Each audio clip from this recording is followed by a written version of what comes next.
Now, today's top stories and tomorrow's full forecast in the first 5 minutes. Nationally recognized with the Edward R. Murrow Award for Breaking News. You're watching CBS 3 Springfield.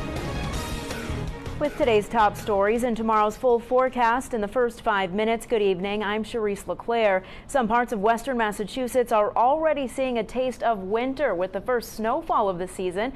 Our meteorologist Nick Morganelli is tracking the quick-hitting storm in our Pinpoint Weather Center. Nick, what can we expect for our morning commutes tomorrow? Well, I'll tell you, Charisse, you wake up in the morning and there will not be snow falling from the clouds. There may be some on the ground, but this thing will be all done by then. Let's look at the live pinpoint Doppler radar.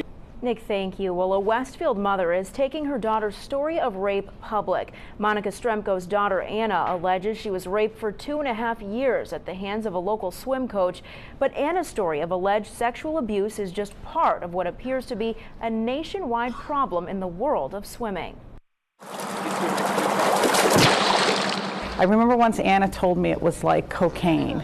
She would do anything for his approval. Olympic dreams, thoughts of swimming with the legends. Those were Anna Stremko's aspirations as a kid, swimming at the Greater Holyoke YMCA.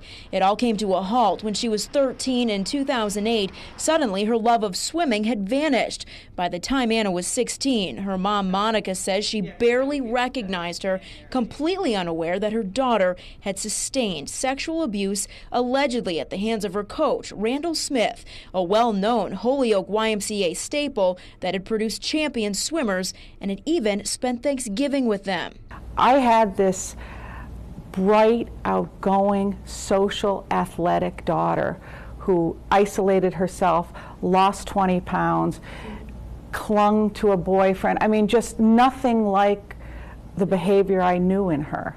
It wasn't until 3 years later, when Anna was 16, that she would finally begin revealing bits and pieces of her story to friends and family. That's when they brought her here to the Holyoke Police Department. That's also when police said without DNA evidence or any eyewitness accounts, her case could go no further. It's her word against his. That would never hold up in court. The Y terminated Smith after Monica came forward with her daughter's police statement. Meantime, Anna and her family were about to take on something much bigger, the governing body of the sport, USA Swimming. They heard Anna's testimony twice before finally closing her case for good last year, saying without criminal charges against Smith, they couldn't act. But Anna didn't stay quiet. Her name is on this petition with the likes of swimming legends like Diana Nyad, calling for changes and calling out the executive director of USA Swimming, Chuck Wilgus. He would eventually apologize in a blog post, and because of the onslaught of sexual abuse charges in the world of youth swimming, USA Swimming became one of the first governing sports bodies to publish a list of coaches who had been banned. 73 of the 106 coaches on this list involve sexual misconduct, 4 of them from Massachusetts. CBS 3 wanted to ask Wilgus where the sport goes from here, but he has not returned our messages. Meantime, Smith will face a hearing Monday before the USA Swimming Board to determine whether he too should be banned, some 6 years after Anna's accusations. His lawyer tells CBS 3 his client fully denies all the charges, and when the time comes, he'll tell his story, but now is not that time. To that, Monica only has this to say. I heard a quote once that someone said, "Do kids lie?" And they said, yes, but adults lie a lot more. Today, Anna is a 20-year-old college student at Wesleyan. She no longer swims, instead choosing writing as an outlet. Monica says she's done fighting, but Anna's journey is just beginning. She's gotten many messages from girls who have undergone things saying thank you. And she has an inner strength that amazes me, that I think she will navigate through this.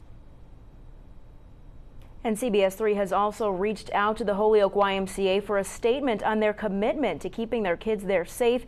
The executive director says she expects to release a comment soon. Meantime, a decision regarding Smith's future with USA Swimming is not expected for weeks.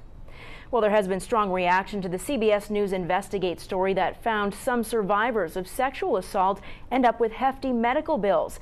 As we reported last night, victims are not charged for their rape kits, which collect evidence of the crime, but the related medical costs can add up to thousands of dollars. CBS News contacted victim advocates in all 50 states, and 13 report hearing about survivors receiving bills. Minnesota Senator Al Franken promised action, saying in a statement he's very troubled by the investigation.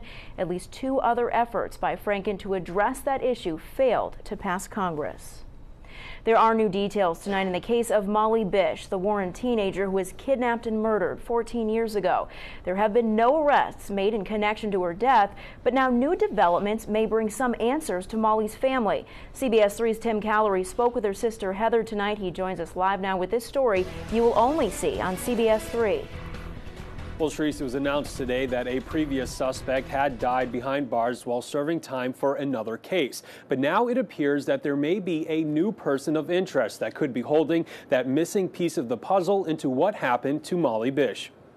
It will never be okay to me that somebody took my sister and left her on the side of a mountain. Heather Bish and her family continue to search for answers into what happened to her sister Molly. On June 27, 2000, the 16-year-old was taken from her lifeguard post at Cummins Pond in Warren. 3 years later, her remains would be found on Whiskey Hill in Palmer. Molly's mother gave a description of a man that she saw the day she dropped Molly off at work. 52-year-old Gerald Battistoni had been a possible suspect in the case. However, he died just a few days ago from an illness while serving time for raping a teenager back in the 1990s. Battistoni's death creating a roadblock in the Bish's hunt for Molly's killer. With these unresolved cases is that there really needs to be that momentum committed to these cases, because this is what happens. People die. You know, we've had a chief of police die.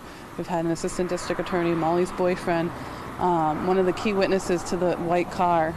So we've had several people already pass away in this investigation, and that leaves sort of these holes. Holes that Heather says time is of the essence to fill in order to solve the case. But now new leads may shed some new light on the mystery. This past October, the Bishes held an event for anyone who felt they may know something about Molly's disappearance. That's when 4 independent witnesses all came forward with similar information about one man. Some of that information is being held so the case will not be jeopardized.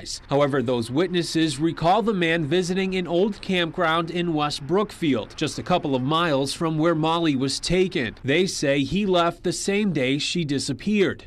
And he, according to the witnesses, showed up the day after Molly disappeared early in the morning at about 8:30, and his face was bloodied and scratched. Sarah Stein is the private investigator hired by the Bishes to investigate Molly's case. She says it was something those witnesses heard the man saying that caught her attention. About 6 months later, he was actually bragging to people that he knew that he was a person of interest in Molly's case, though he had never been interviewed. Stein has reported the leads to the authorities, and now the state police are looking into them. Heather says this just goes to prove that every detail counts when it comes to finding out who is responsible for Molly's death, and she's urging anyone with the slightest bit of information to come forward. It might not mean something to them, but to the larger puzzle and to the pieces that are there, it might be that connection. And now, as for what took these witnesses so long to come forward, well, Heather said that doesn't matter. She's just grateful that they had the courage to do so. And she says the Bishes remain optimistic about the information. And now, if you think you have any information on the disappearance of Molly Bish, you can log on to our website, cbs3springfield.com, and click on this story. There you'll find out how you can report your information. Live in the newsroom, I'm Tim Callery, CBS 3 Springfield. Well, tonight in CBS 3's Springfield's Most Wanted, police are looking for your help finding a man who escaped from jail last week. For more on that, we turn to our Michelle Kingston, who is live now in the studio. Michelle? The search continues tonight for that escapee. Sharice, police say after a week of no leads, they are looking for the public's help. Now, this is a photo of the man who escaped from the Alcohol Rehabilitation Center on Howard Street last Thursday. He is 35-year-old Abimel Rahman. Police say he jumped out of a second-story window here 7 months into his sentence and haven't been seen since. Mr. Roman had a substance abuse problem, and to feed that problem, he did a series of house breaks and larcenies in Springfield. He got arrested on several outstanding warrants and also with receiving stolen property. And he has since been sentenced for that, and this is why he was committed to Ludlow and then transferred here to the Howard Street facility.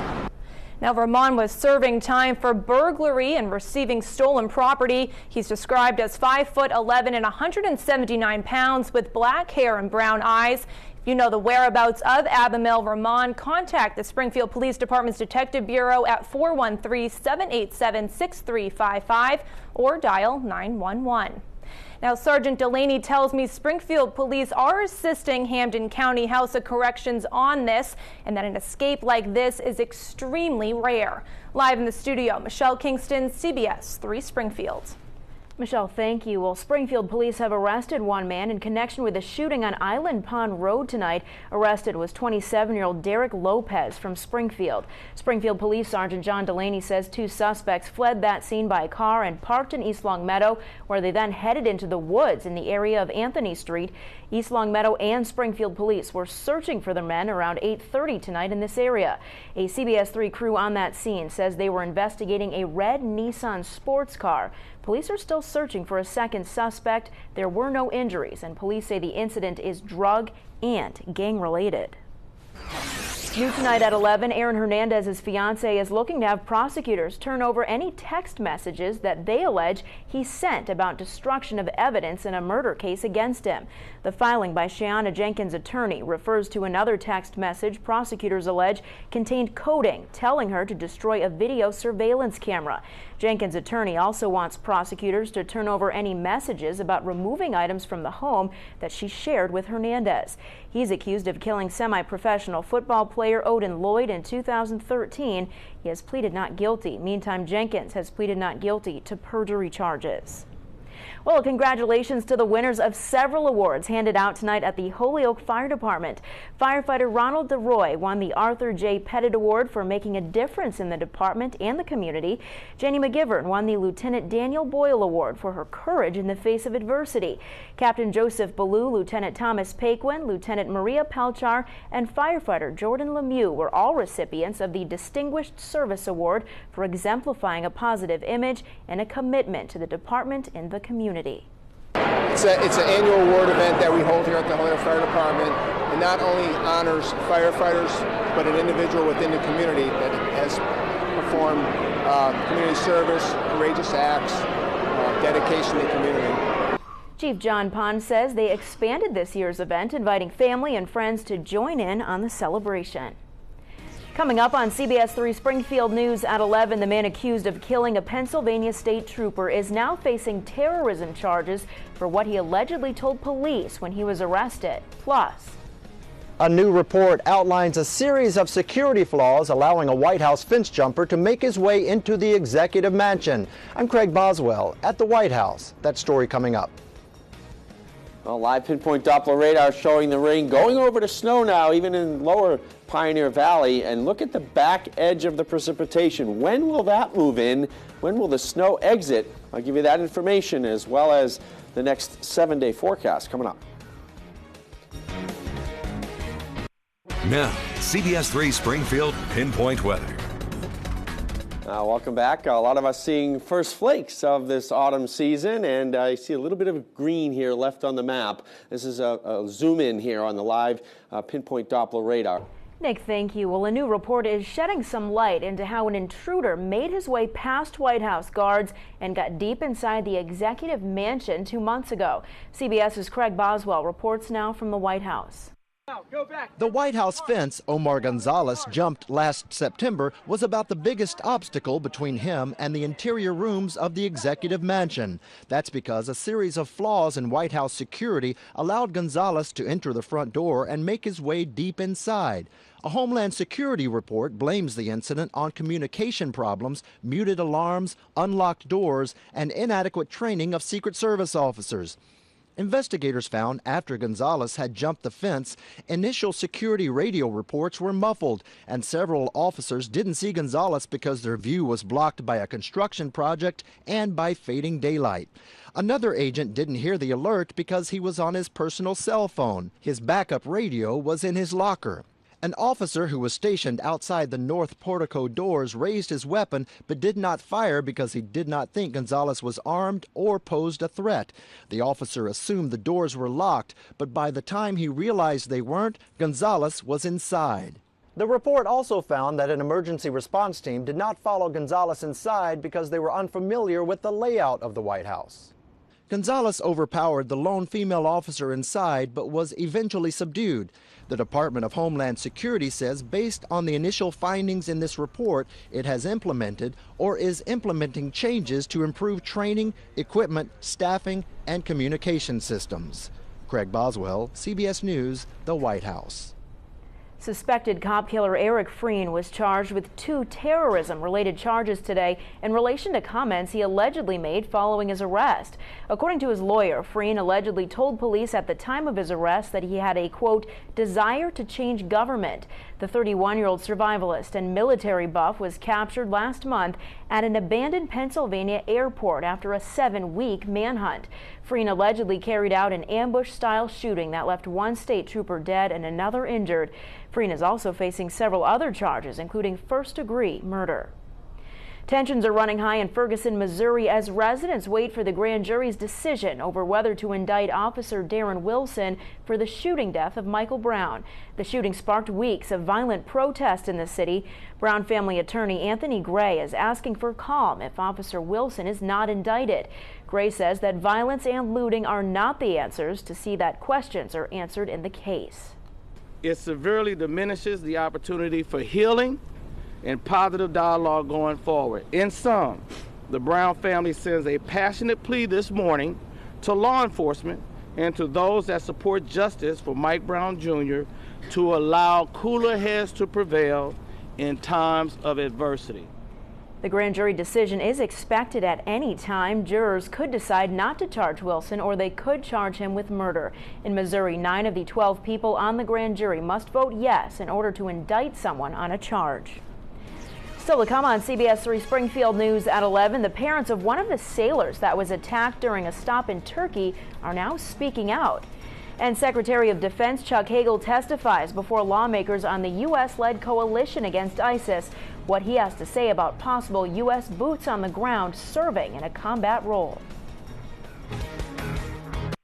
Covering news in your town. You're watching CBS 3 Springfield.